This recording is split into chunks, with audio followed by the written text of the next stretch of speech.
Tonight on Sightings. It was a ship as big as my house. A startling report on the latest UFO sightings with astonishing footage captured on home video.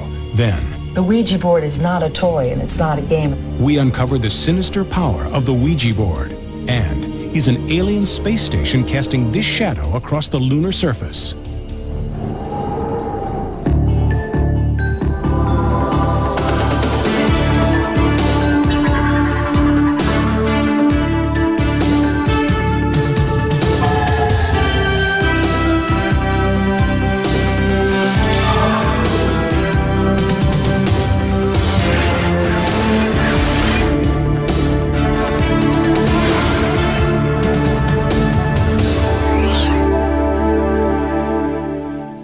Welcome to Sightings. I'm Tim White.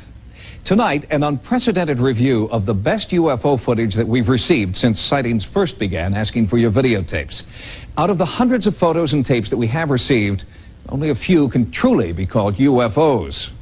Most of the material has been dismissed by our investigative team as conventional aircraft, atmospheric phenomena, or hoaxes. But there are some that defy explanation, even by the experts who make it their business to study UFOs. Tucson, Arizona. Topeka, Kansas. Bellevue, Wisconsin.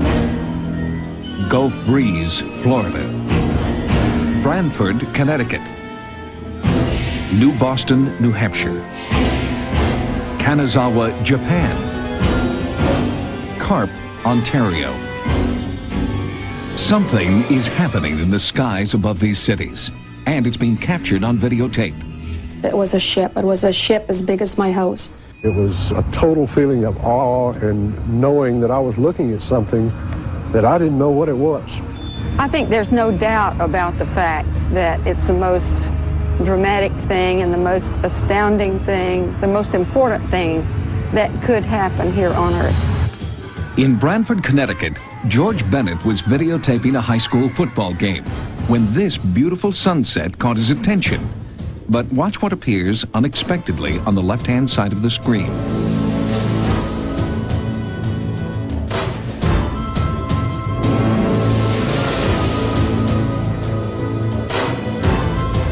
In Bellevue, Wisconsin, local TV cameraman Dave Hooker was taping this windmill for a story about a local farm. When he viewed the tape back at the station, this is what he found. Jeff Sino is a video analyst who studies hundreds of tapes of alleged UFOs every year. Here you can see an object moving behind a windmill here. Right there, it disappears into a cloud just before it goes behind this windmill. Clouds that day were at 25,000 feet, cirrus clouds. You know where the camera was put, you know the distance to the windmill, you can determine its size by looking at the image size here. Go through some trigonometry, and you'll find out that that UFO is about 10 miles away, up at 25,000 feet, and the size works out to about 500 feet long and doing 14,000 miles an hour, which is, again, nothing that a conventional aircraft is capable of doing. Gulf Breeze, Florida has been a UFO hotspot for more than 6 years. Resident Bruce Morrison has made 177 sightings since 1988. On September 2nd, 1991, Morrison was out with a group of friends when he recorded this object with his home video camera. Oh, look, it's brighter, brighter. Oh, look at now. Who is that? Look, drop! Look! Yes, white again, there it goes. White again! Yo, look, it's right there. Just drop something out, Gary.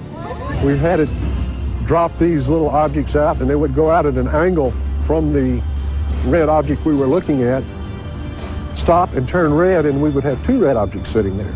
It gives you the impression of sometimes of fireworks. Sometimes it looks like a string coming out with a white ball on the end of it.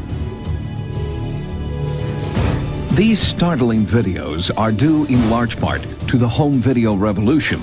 The proliferation of UFOs on tape has analysts working overtime, including Robert Nathan of NASA's Jet Propulsion Laboratory. My feeling is the majority of the people who see something at night in the sky are telling a legitimate story in the sense that they certainly believe what they're seeing. But there are some people who are actively performing hoaxes, and it's a very difficult thing to separate these people. This is a rare daytime sighting recorded in Kanazawa, Japan. A shiny, reflective disc descends rapidly, then suddenly, with tremendous speed, the disc shoots off at an acute angle.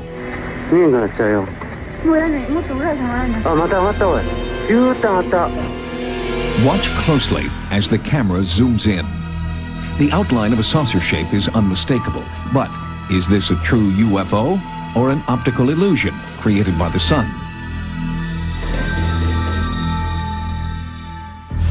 On August 19th, 1991, in the town of Carp, on the outskirts of Ottawa, Ontario, an anonymous videotaper shot some of the most compelling UFO footage ever recorded. In February of 1992, I received a rather unusual package in the mail, included a videotape and a series of documents. It was postmarked from the Ottawa, Ontario area without a return address. The documents and the label on the videotape made reference to an individual by the name of Guardian as the author. The videotape shows what appears to be a disc-shaped object landing in a field behind the house of Diane Labinek. She was an eyewitness to the phenomenon. On my property, I've seen lots of bright flames. They were not like spreading fires. There were more individual flames going extremely high and a lot of smoke. I saw this bright light. Right on top of it was like a beak, and it was blue light pulsing, and it had a light right on the bottom and a light right in the middle of it. And I seen a ship just coming down over the tree and going very closer to the flames. That night was a very traumatic night for me. I can always remember that night. It will never be forgotten. Dr. A.J. Quarrington is one of the Labinek's neighbors. He also witnessed the UFO. I looked out the back window, and in the sky was a great golden globe with a thin red rim. The only thing that came to mind quickly was that it was lightning, but I'd never seen lightning in a circular form. There you can get some indication that you're looking underneath with lights on it, and then see a surface on the top here.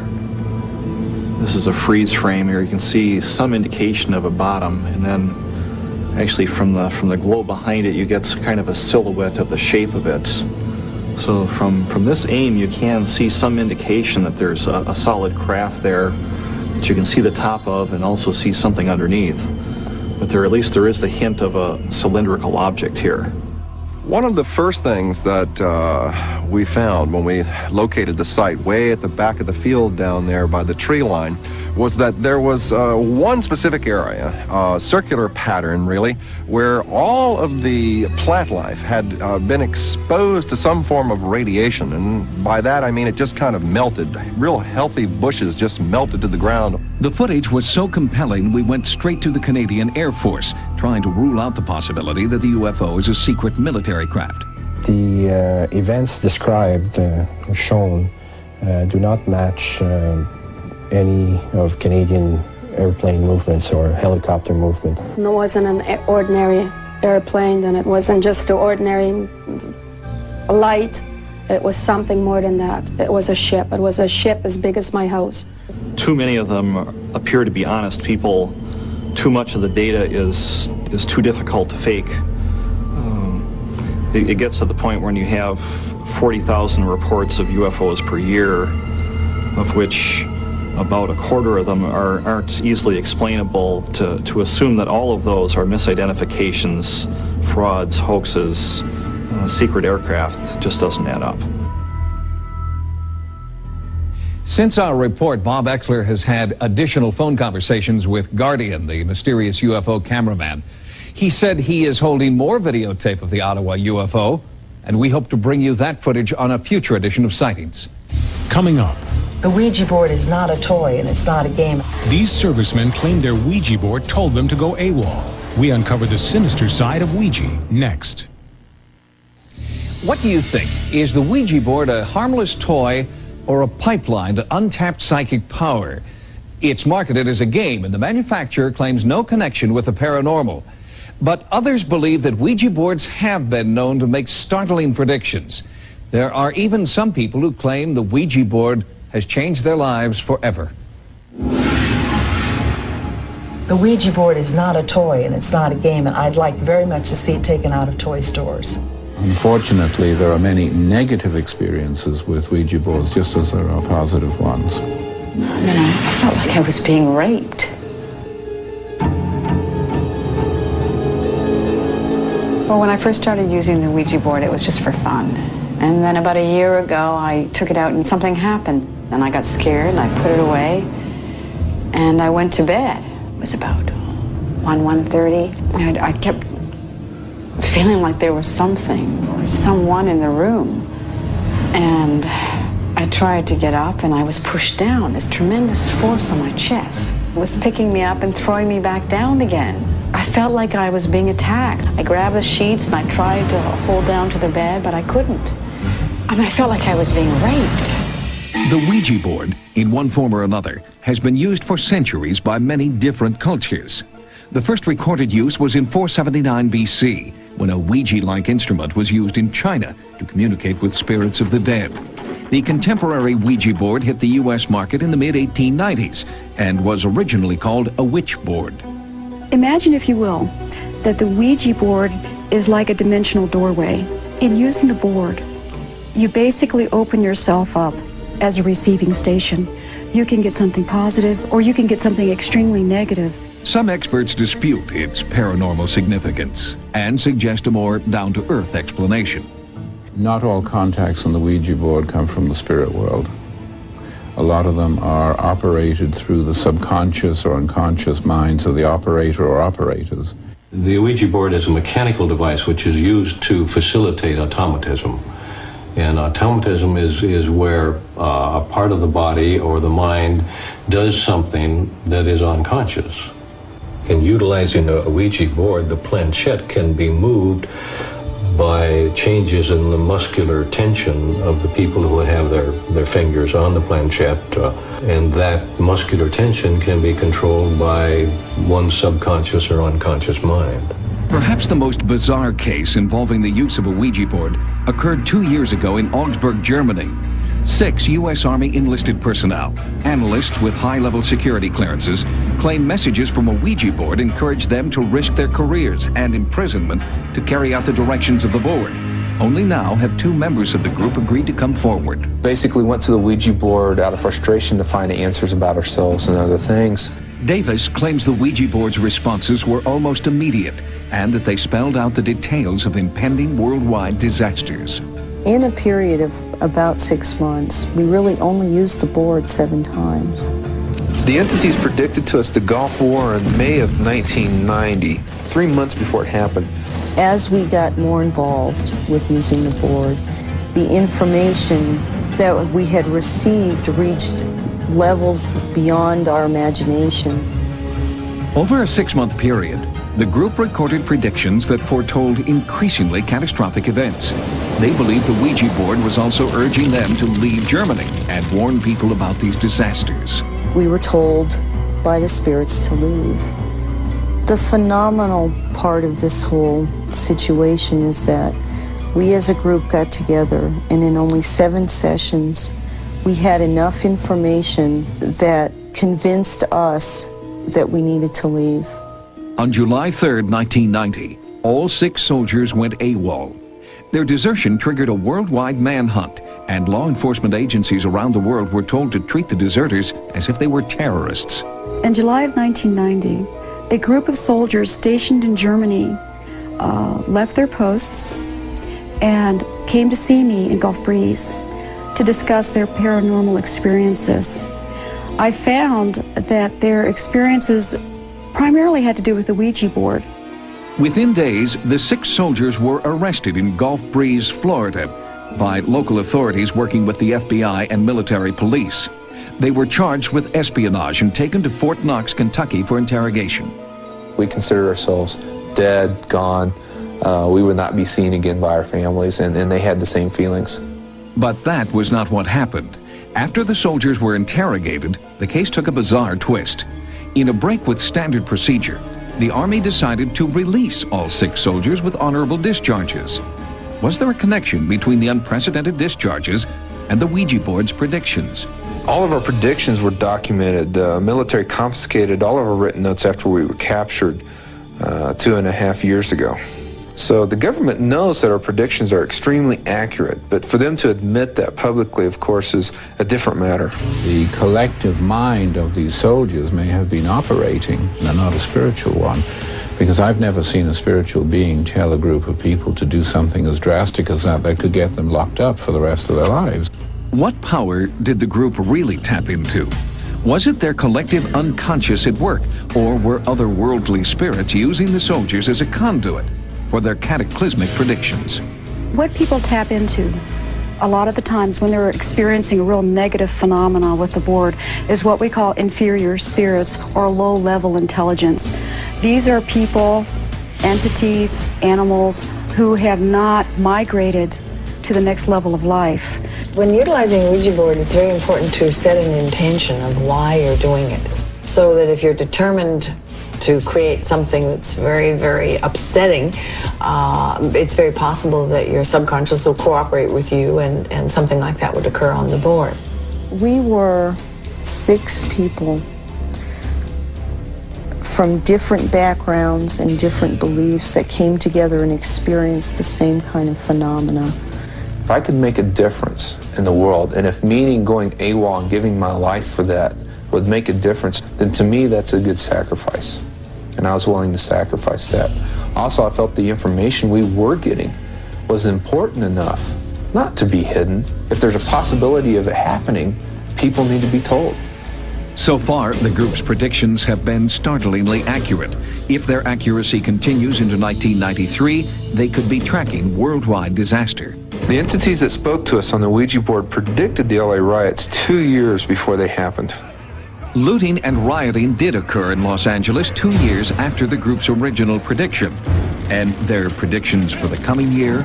Future predictions the entities made to us included a major earthquake in California in '93 with a magnitude of approximately 8.3. A major earthquake in Seattle in '93, which will trigger the eruption of Mount Rainier. A major gas leak and explosion in New York City in '93. Also the collapse of European royalty in '93. The forming of the United States of Europe in '93. Skeptics may deny the Ouija's power, but many still caution against its use. I genuinely cannot recommend the use of the Ouija board. In my experience, there are too many negative experiences, and sometimes very serious negative experiences, recorded as a result of opening up areas of reality that the people are not ready to handle. I think we're playing with something that we have no understanding about. These are very, very strange, unknown powers, and God knows what you're dealing with. According to Vance Davis, the group hopes that their Ouija predictions for the coming year don't come true. If they should come to pass, the group believes that it will signal 6 years of cataclysmic change. Once the catastrophic chain of events begins, all 6 members say that they will go into hiding and won't reemerge until the year 2000. Coming up, this shadow cast on the lunar surface was captured on videotape by a Japanese astronomer. Some claim it's an alien space station. We investigate next. On a recent Sightings episode, we brought you information about the possible destruction of a Soviet space probe called Phobos by a UFO. Well, now, for the first time on American television, startling footage obtained from our Russian sources showing the unidentified craft that may have destroyed Phobos. In 1989, the sudden disappearance of Phobos 2 had ominous overtones. Now, Russian officials close to the space program feel free to offer their own theories about the satellite's demise. Phobos 2 was supposed to enter the Martian sky and descend to an altitude of 15 meters. Phobos 2 was sending back pictures, as usual when suddenly the last picture from Phobos arrived. On that picture you could see Phobos, the Martian moon, and an oblong-shaped object. The object cast a passing shadow on Mars, and then Phobos 2 disappeared. Scientists from around the world have studied the last photograph transmitted by Phobos 2. The oblong image shown here has been estimated to be at least 25 kilometers in length, nearly 13 miles long. Many believe that Phobos 2 photographed an immense alien craft. Now, nearly 4 years after the disappearance of Phobos 2, this footage, shot by a Japanese astronomer, may help explain the mystery. The footage shows a moving object, casting a shadow on our own moon's lunar surface. It appears here on American television for the first time. We have not rejected the possibility that a spacecraft took Phobos 2. There is footage of a craft of a great length that flew over the lunar surface at the speed of over 200 kilometers per second.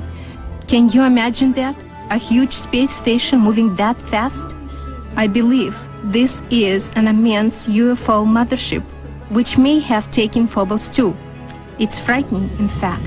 The day before Phobos 2 was launched, the senior designer of the project received a phone call.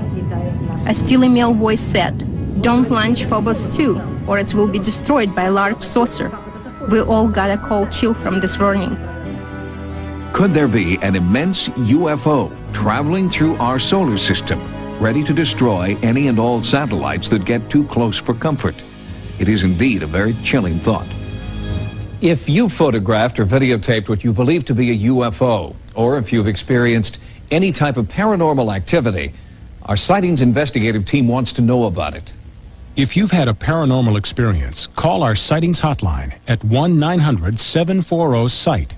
That's 1-900-740-SITE. Each call 75 cents a minute, average call lasts 2 minutes, and you must be 18 years or older. Again, the Sightings hotline is 1-900-740-7483. Stay tuned for startling new evidence that some claim proves aliens are trying to communicate with us on another episode of Sightings tonight. Is England's royal family cursed? Some experts believe the events tearing them apart could be linked to a centuries-old secret. Stay tuned for another episode of Sightings next. Join us next time for new investigations into the unexplained. For Sightings, I'm Tim White. Spend Valentine's Day with the ones you love and catch special appearances by Martin Lawrence all night long, Sunday on Fox. Now stay tuned for another episode of Sightings next.